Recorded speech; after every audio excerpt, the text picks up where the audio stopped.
Dr. Sarah Chen had always believed that healing was universal. As she stood in the sterile white chamber aboard the Catherian flagship, surrounded by beings whose crystalline skin caught and reflected the harsh overhead lights, she wondered if that belief would be enough to save a life that could determine the fate of two species. The Catherians towered over her, their angular features tense with something that looked remarkably like desperation. Their leader, Commander Zeke Thala, gestured toward a sealed doorway with movements that seemed both graceful and urgent. "Human medic?" The commander's voice came through her translator with mechanical precision. "Our queen lies beyond that threshold. Our greatest healers cannot help her. Our most advanced medical constructs have failed. We have exhausted every resource of our civilization." Sarah adjusted the medical kit she'd been allowed to bring from the human diplomatic vessel. 3 months ago, she'd been a trauma surgeon in Chicago. Now she was humanity's only hope for securing an alliance that could protect Earth from the hostile Vax Empire. The irony wasn't lost on her that aliens who possessed technology centuries ahead of human development were asking for her help. "What happened to her?" Sarah asked, trying to keep her voice steady. Zixthala's crystalline features flickered with what might have been grief. "An assassination attempt. A Vax infiltrator used a weapon designed specifically to counter our biology. The toxin spreads through our neural pathways, causing what your language would call organ failure. But it also attacks our consciousness network, the bond that connects all Catherians to our queen." Sarah frowned. She'd read the briefings about Catherian society, but the details had been sparse. "Bond? Our queen is not merely our leader," another Catherian explained, stepping forward. This one wore different markings on her crystalline skin. "She is the center of our collective consciousness. Through her, we share thoughts, emotions, experiences. If she dies, our entire species will become disconnected. We will lose what makes us Catherian." The weight of that revelation settled on Sarah's shoulders like a lead blanket. She wasn't just treating one patient, she was potentially saving an entire civilization. "How long does she have?" Sarah asked. "Hours, perhaps less," Zixthala replied. "The toxin is in its final stages," Sarah nodded grimly. "I'll need to examine her first. No interference. No observers except for whoever can provide medical information about her condition." The Catherians exchanged glances, their skin patterns shifting in what Sarah was beginning to recognize as communication. Finally, Zixthala spoke. "There are complications. Our queen has been gravely injured before. She has formed certain protective responses to medical treatment. She may not allow you to approach." "What kind of protective responses?" "She will only permit her bonded partner to touch her when she is vulnerable. It is both biological and psychological. Any other contact when she is injured triggers defensive reflexes that could kill both of you." Sarah felt her stomach drop. "And where is this bonded partner?" "Lost in the same attack that wounded our queen," Zixthala said quietly. "We believe he is dead." The room fell silent, except for the hum of alien technology. Sarah looked around at the faces, if they could be called faces, watching her. Each one carried the same desperate hope, the same fear of extinction. "I still need to try," Sarah said finally. "If there's even a chance I can help, we have to take it." Zixthala led her to the sealed chamber. "One warning. Human. If our queen's defenses activate while you're treating her, you will likely die.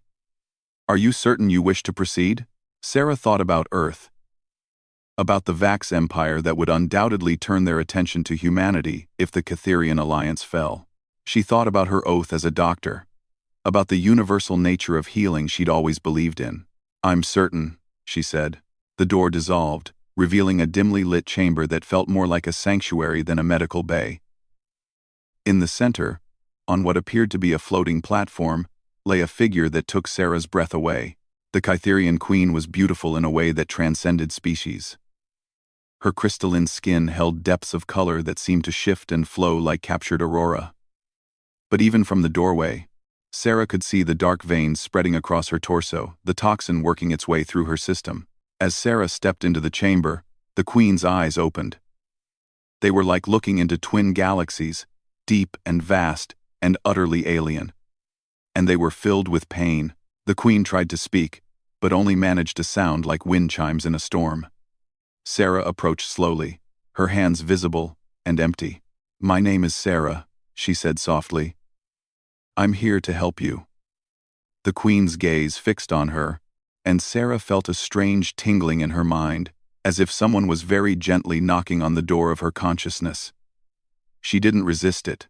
Images flashed through her awareness. The attack. The Queen's partner throwing himself between her and the Vax weapon, his body dissolving under the alien energy. The Queen's anguish, her physical pain mixing with emotional devastation as their bond was severed. Sarah gasped, understanding flooding through her. The Queen wasn't just dying from the toxin, she was dying from the loss of her connection to her partner. The biological and emotional trauma were intertwined. "I understand," Sarah whispered. "I know what you've lost." She moved closer, and the Queen's body tensed. Sarah could see the defensive systems beginning to activate energy, beginning to gather beneath the Queen's skin. "I'm not going to hurt you," Sarah said, keeping her voice calm and steady. "I know I'm not him. I know I can't replace what you've lost. But I might be able to help you survive it." Sarah opened her medical kit and began laying out instruments. Human instruments, primitive by Catherian standards, but designed with thousands of years of medical knowledge behind them. "Your healers probably tried to treat the toxin directly," Sarah said as she worked. "But that's not the real problem, is it? The real problem is that your biology is designed around connection. And that connection has been severed."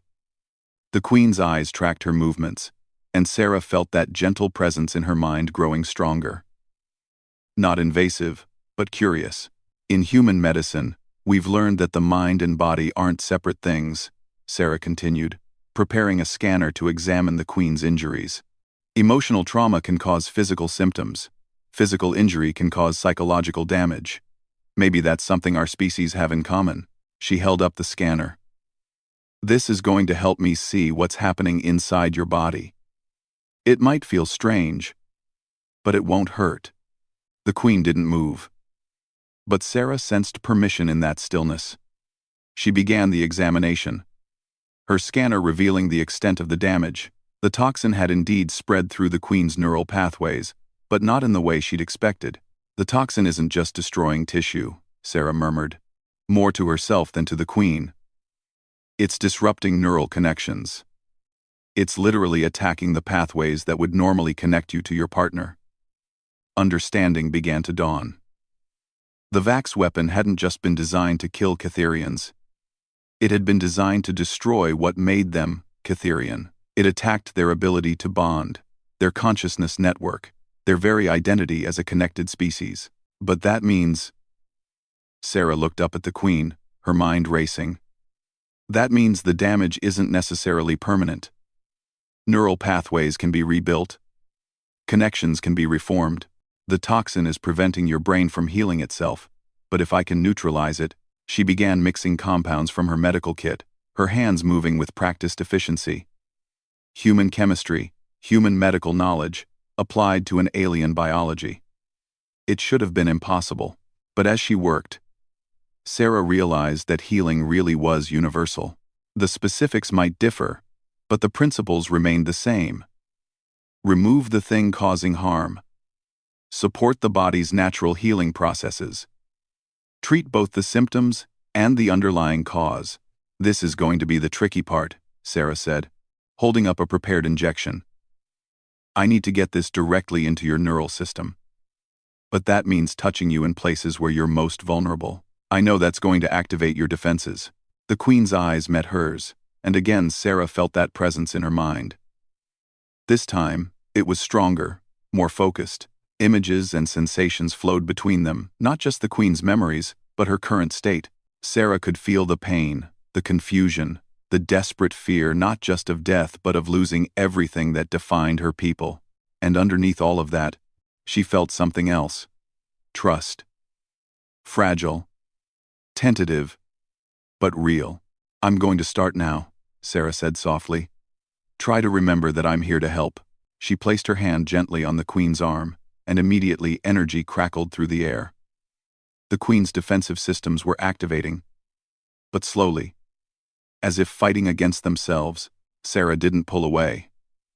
Instead, she projected every ounce of calm and healing intent she could manage. She thought about her years of training, her commitment to helping others, her determination to save not just the queen but both their species. The crackling energy began to subside. "That's it," Sarah whispered. "I'm not your enemy. I'm not here to hurt you." She administered the first injection, targeting the neural clusters that the toxin had damaged most severely. The queen's body shuddered, but she didn't pull away. Sarah moved to the next injection site, then the next. Each touch became easier. The queen's defenses, recognizing the healing intent behind Sarah's actions. As she worked, Sarah began to understand the true complexity of Catherian biology. Their consciousness network wasn't just psychological, it was a physical reality, with neural pathways that extended beyond individual brains to create shared experiences and emotions. "Your partner," Sarah said as she administered the final injection, "he wasn't just emotionally connected to you. He was neurologically connected. Part of your brain literally belonged to him." The queen's response came not in words but in shared sensation, the feeling of completion that came from that connection, and the devastating emptiness of its loss. "The good news is that your brain is trying to heal," Sarah continued, monitoring her scanners as the medication began to take effect. "The toxin was preventing that, but now that it's neutralized, your neural pathways should start to rebuild themselves." She paused, considering her next words carefully.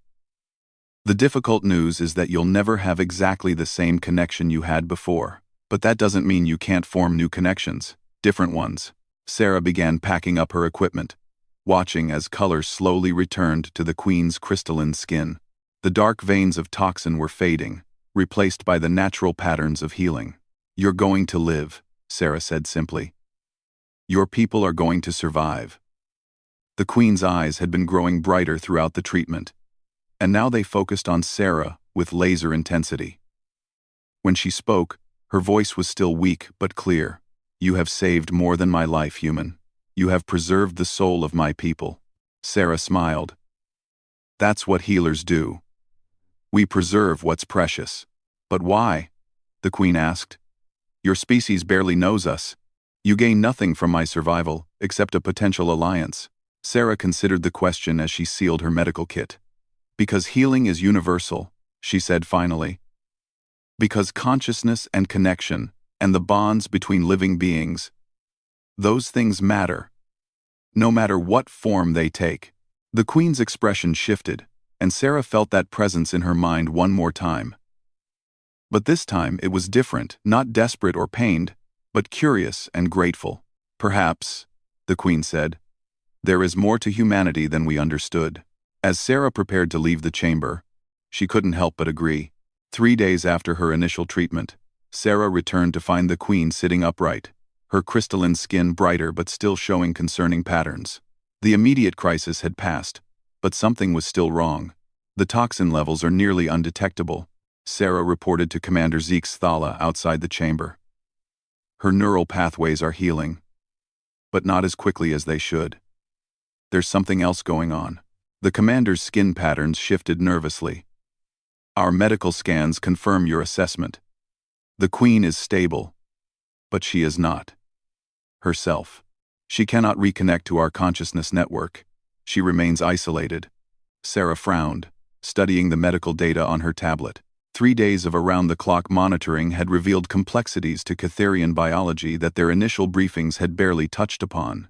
"Tell me about the consciousness network. How exactly does it work?" "It is difficult to explain to a species that experiences individual consciousness," Zeke Thala said. "Imagine that your thoughts, your emotions, your very sense of self, was shared with millions of others. Not overwhelmingly, but as a gentle background presence. We experience ourselves as individuals, but also as part of something greater. And the queen is the center of this network? More than the center. She is the focal point through which all connections flow. Her bonded partner served as her anchor, allowing her to maintain her individual identity while channeling the collective consciousness of our people." Sarah's medical training kicked in as she processed this information, So without her anchor, she can't safely reconnect to the network. But without the network, she's fundamentally incomplete. Precisely. She is surviving, but she is not truly living as a Catherian should. Sarah looked through the transparent wall at the Queen, who sat motionless on her healing platform. Even from here, she could see the isolation in her posture, the way she held herself apart from the world. "I need to talk with her," Sarah said. Alone.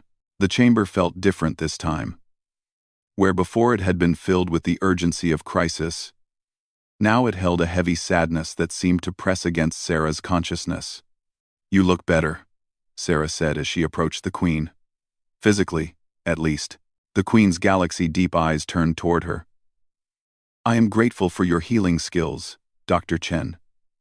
You have prevented my death, but I begin to understand that there are forms of existence worse than dying." Sarah set down her medical kit and pulled up a chair. "Want to talk about it?" "Your species experiences individual consciousness," the Queen said. "You cannot truly understand what I have lost. Imagine if you could no longer see color, or hear sound, or feel touch.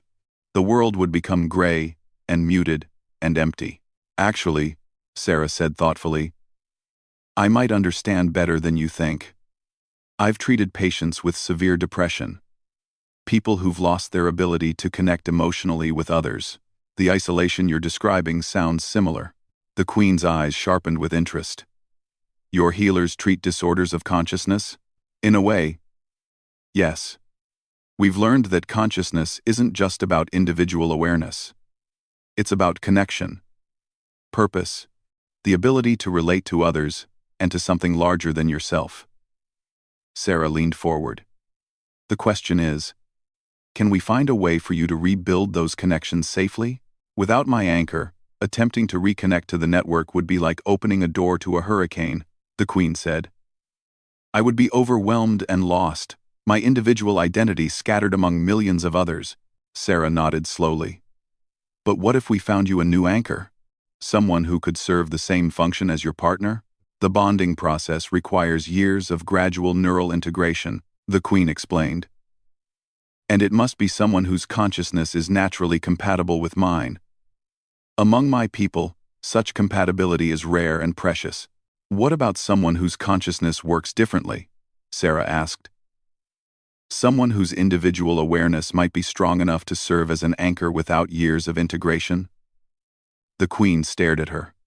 "You speak of humans. I speak of possibility." Sarah stood up and began pacing, her mind working through the medical and psychological implications. "Human consciousness is fundamentally individual. We don't have your natural networking ability, but that might actually be an advantage here. We're used to maintaining our identity even when forming deep emotional connections. You would risk your mind for a species you barely know?" Sarah stopped pacing and met the Queen's gaze directly. "I've already risked my life. My mind isn't that much different." But even as she spoke, Sarah realized the magnitude of what she was proposing. Serving as an anchor for an alien consciousness network could fundamentally alter her own mind. She might lose herself in ways she couldn't even imagine. "There would be complications," the Queen said carefully. "If you were to serve as my anchor, we would share more than just the connection to the network. We would share thoughts, emotions, experiences. Your privacy, your individual boundaries, would become meaningless." "What do you mean?" The Queen gestured for Sarah to sit closer. "May I show you?" Sarah nodded, and immediately felt the Queen's presence in her mind. But this time, it was stronger, more intimate. She could sense the Queen's memories, her emotions, her personality in ways that went far beyond words. She saw the Queen's life before the attack. The constant, gentle presence of millions of minds. The deep connection to her partner, the weight of responsibility for an entire species balanced by the support of the network. She felt the Queen's love for her people, her dedication to their survival, her grief over her partner's death. But she also felt the Queen experiencing her human memories. Sarah's medical training. Whereas medical training, her determination to save lives, her own losses and triumphs. The Queen was learning what it meant to be human just as Sarah was learning what it meant to be Catherian. When the connection faded, Both women sat in silence for a moment. "That's what bonding means," the Queen said softly. "Complete transparency, total vulnerability. Your human concept of privacy would cease to exist." Sarah's heart was racing, but not from fear. The connection had been overwhelming, but also beautiful in a way she'd never experienced. For a brief moment, she'd felt what it was like to be part of something larger than herself, while still maintaining her own identity. "The intimacy of that connection," Sarah said slowly. "That's why you can only be touched by your bonded partner when you're vulnerable. Yes, when we are injured or weakened, our defenses lower, and our consciousness becomes more malleable. Only someone who shares our deepest self can safely touch us in that state." Sarah understood now why the Queen had tensed when she'd first treated her wounds. It hadn't just been about physical contact, it had been about allowing a stranger into the most vulnerable parts of her existence. "But you let me treat you anyway," Sarah said. "I had no choice." "And?" The Queen hesitated. "There was something about your consciousness, your intent, that felt safe, healing-focused, rather than invasive." Sarah sat back in her chair, her mind racing through possibilities. "If I were to serve as your anchor, how would it work? What would the process involve?" "We would begin with simple connection exercises, sharing thoughts and emotions while maintaining our separate identities. Gradually, the connection would deepen until I could safely use you as a focal point for reconnecting to the network. And the risks? For you, the primary risk would be psychological merging, losing yourself in my consciousness or in the network itself. For me, the risk would be rejection if your mind proved incompatible. The shock could kill me." Sarah nodded, weighing the risks against the potential benefits. Not just for the Queen and her people, but for the alliance between humans and Catherians. "There's another consideration," the Queen added. "If we successfully bond, the connection would be permanent. You would never again experience individual consciousness as you do now. You would always carry part of me, and part of the Catherian network, within your mind." "And you would carry part of me?" "Yes. Which means the network itself would be forever changed. Human consciousness would become part of what it means to be Catherian." Alder, the implications of that hit Sarah like a thunderbolt. She wouldn't just be saving the Queen, she would be fundamentally altering an entire species, introducing human concepts of individual strength and determination into a collective consciousness that had existed for millennia. "Your people might not accept that," Sarah said. "They might not. But they will accept survival over purity. Especially if the alternative is extinction." Sarah stood up and walked to the chamber's viewing wall, looking out at the Catherian ship beyond.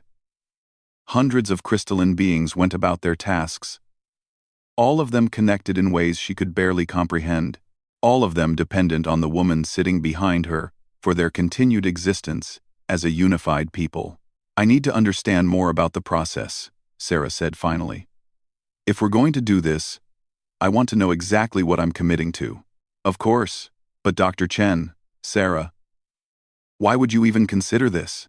The risks to you are enormous, and the benefits to humanity, while significant, do not require such sacrifice."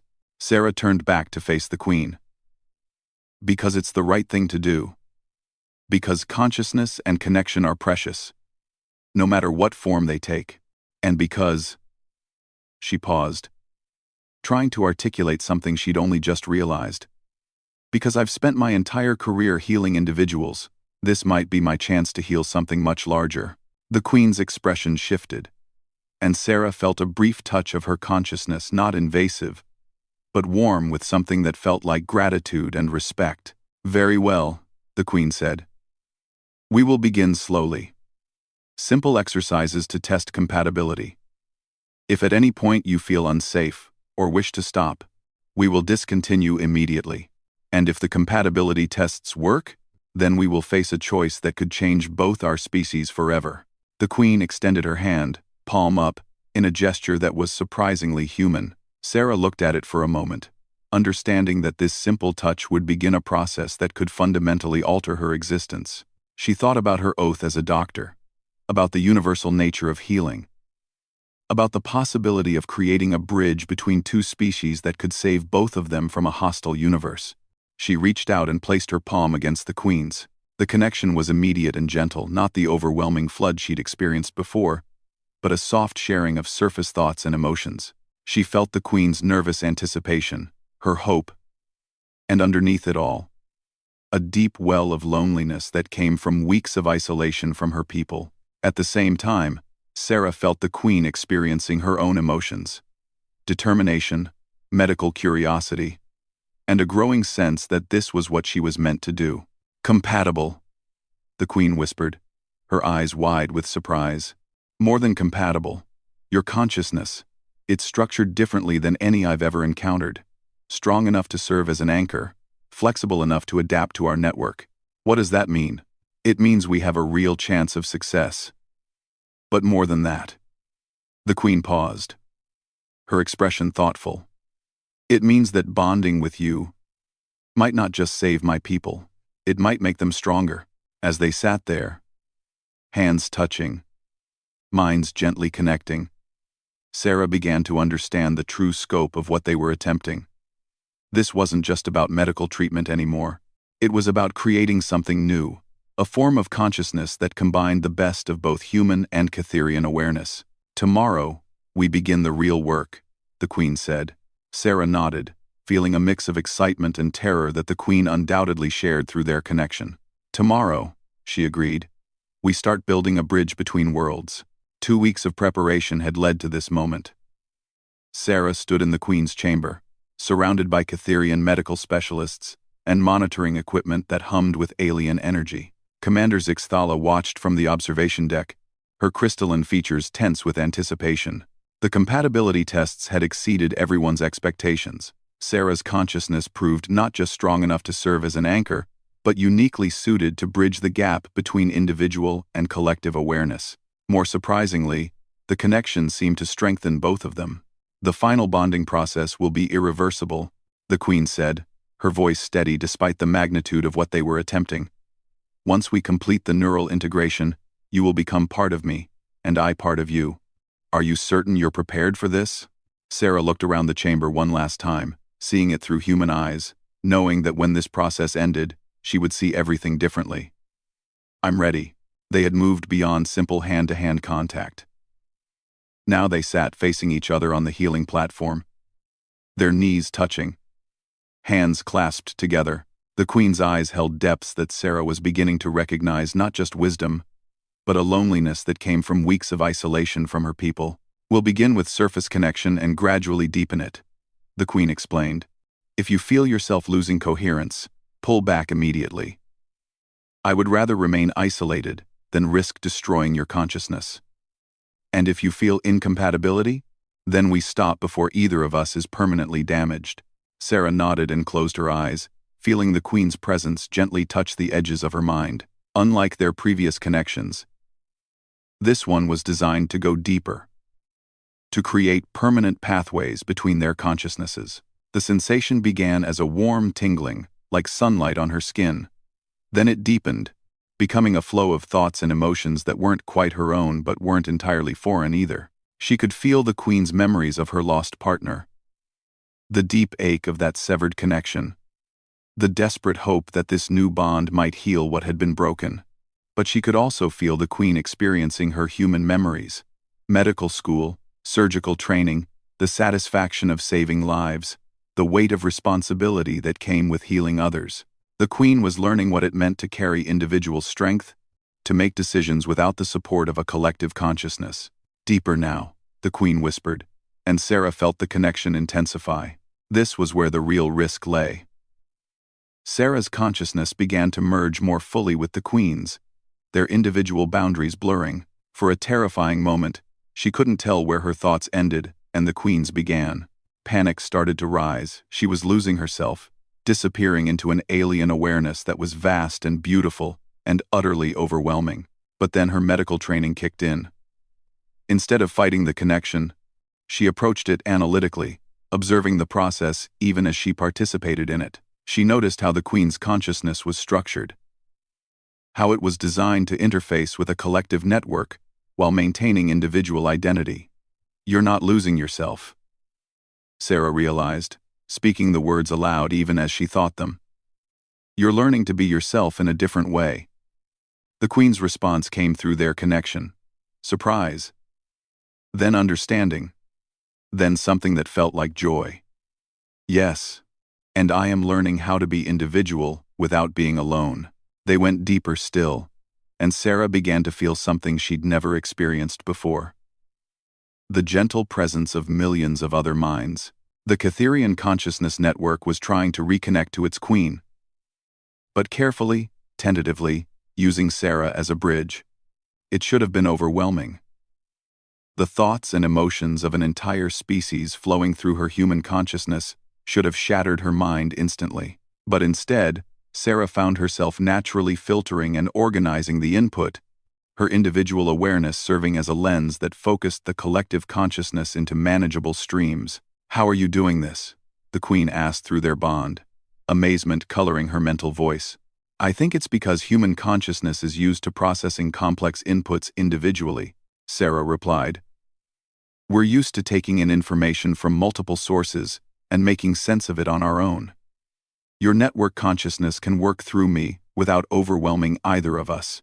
As the connection stabilized, Sarah began to understand the true beauty of Catherian society. The network wasn't a hive mind, it was a voluntary sharing of experiences and emotions that enriched everyone who participated. She could feel the joy of new births, the satisfaction of scientific discoveries, the comfort of knowing that no one ever had to face difficulties alone. But she also sensed something else. Stagnation. For all their technological advancement, the Catherians had become comfortable in their collective existence. They had stopped taking individual risks, stopped pushing boundaries, stopped growing as a species. You sense the truth of us, the Queen said through their bond. We have become safe, stable, but perhaps too much so. Not anymore, Sarah replied, and she felt the Queen's consciousness shift as her human determination flowed into the network. Through their connection, Sarah could sense individual Catherians throughout the ship, becoming more alert, more curious, more willing to consider new possibilities. Her human traits, independence, innovation, the willingness to take calculated risks were spreading through the network like a beneficial virus. But the integration wasn't complete yet. Sarah could feel another presence trying to join their bond. Something vast and powerful that made her human consciousness feel tiny by comparison. The overmind, the Queen explained. The collective intelligence of our entire species. It seeks to evaluate the change you represent. The presence descended into their shared consciousness like a gentle tide, and Sarah found herself under scrutiny by an intelligence that spanned millions of individuals across dozens of worlds. She felt questions being asked, her memories examined, her intentions weighed. Asterisk, who are you, small human, to change what we have been for millennia? Asterisk. The question came not in words but in pure concept, and Sarah realized she was being tested, not just for compatibility, but for worthiness to alter an entire species. Instead of answering with words or thoughts, Sarah opened her memories to the overmind. She showed them her years of medical training, the countless hours spent learning to heal others. She showed them the satisfaction of saving lives, the weight of responsibility that came with having others depend on her skills.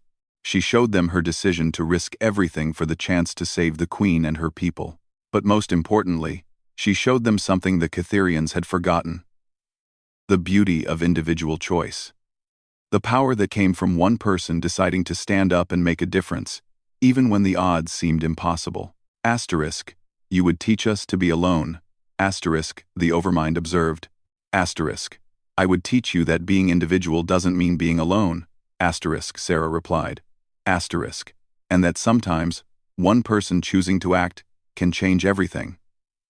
Asterisk, the presence withdrew slightly, considering. Sarah felt the Queen's consciousness intertwining more deeply with her own, their bond strengthening as they faced the overmind together. Asterisk, show us. Asterisk came the challenge. Sarah didn't hesitate. She reached through their connection to the Queen, then through the Queen to the entire network. Instead of trying to impose her will on the collective consciousness, she offered them a choice. remain safely stagnant, or embrace the risk and reward of individual growth within collective support. The response was immediate and overwhelming. Across the ship, across the entire Catherian civilization, individuals began asserting themselves in ways they hadn't for generations. Not rebelling against the network, but enriching it with their unique perspectives and strengths. Scientists began proposing radical new experiments. Engineers started designing impossible technologies. Artists discovered new forms of expression that had been dormant for centuries. And through it all, Sarah felt her own consciousness expanding and changing. She was still herself, still Dr. Sarah Chen from Chicago, but she was also something more. She could feel the joy and curiosity of the Catherian people, their collective wisdom and knowledge flowing through her awareness. "The bonding is complete," the Queen said, and Sarah realized they were speaking both aloud and through their connection simultaneously. "How do you feel?" Sarah took inventory of her awareness. She was still human, still individual, but she was also connected to something vast and wonderful. The loneliness she hadn't even realized she'd carried for years was gone, replaced by the warm presence of millions of friends she'd never met but somehow knew intimately. "Different," she said honestly, "but not lost. I'm still me, but I'm more than I was." The Queen smiled the first time Sarah had seen such a human expression on her crystalline features. "And I am individual, but not alone. You have given my people a gift beyond measure." Sarah Chen. But the Queen's expression grew serious as she stood up from the healing platform. "However, our bonding has created a complication we did not anticipate." "What kind of complication?" "The overmind has been changed by its contact with human consciousness. It has become more decisive, more willing to take action, and it has decided that humanity represents something our civilization needs." Sarah felt a chill of concern. "What does that mean?" "It means that the Catherians will offer Earth not just an alliance, but integration into our consciousness network. Every human who chooses to undergo the bonding process would gain access to our collective knowledge and support." The implications hit Sarah like a thunderbolt. Humanity could gain access to technologies and wisdom that would advance their civilization by centuries. But they could also lose the very individuality that made them unique. "That's not necessarily a good thing," Sarah said. "Part of what makes humanity valuable is our independence, our willingness to think differently, which is why the choice would be individual," the Queen replied. "Not forced assimilation, but voluntary integration. Some humans would remain independent. Others would join the network. Together, they would create something new, a hybrid civilization that combines the best of both species." Sarah could feel the rightness of it through their bond. Not the elimination of human independence, but the option to choose connection without losing identity. Some people would want the security and wisdom of the network. Others would prefer to remain individual. Both choices would be respected and valued. "The Overmind is prepared to make this offer to your leaders," the Queen continued. "But it wanted to ask you first. Since you are now as much Catherian as human, do you believe your species is ready for such a choice?" Sarah considered the question carefully, feeling the weight of representing all of humanity in this decision. Through her connection to the network, she could sense the genuine goodwill of the Catherians, their desire to share rather than conquer. "I think they deserve the opportunity to decide for themselves," she said finally. "But yes, I think humanity is ready. We've always been explorers, always willing to take risks for the possibility of something better." The Queen nodded, her crystalline features reflecting the lights of the monitoring equipment around them. "Then let us go together to speak with your leaders. As partners, in the truest sense." Sarah felt a surge of excitement flow through their bond, shared by both of them and amplified by the network beyond. She was no longer just Dr. Sarah Chen, trauma surgeon from Chicago. She was also Queen's anchor, bridge between species, herald of a new form of consciousness that could span the stars. But underneath all the cosmic implications, she was still a healer. And she had just helped heal the rift between two species, creating the possibility for both to become something greater than they had been alone. As they walked together toward the ship's communication center, Sarah felt the gentle presence of millions of minds surrounding her with acceptance and gratitude. She had saved more than the Queen's life. She had preserved and transformed an entire civilization, and in doing so, she had discovered that healing really was universal, extending far beyond the bounds of species, consciousness, or individual identity. In the end, it came down to the same principle she had always believed in: the willingness to reach out and touch another being with the intent to heal, regardless of the differences between them. The universe, Sarah realized through her connection to the vast Catherian network, was about to become a much more interesting place.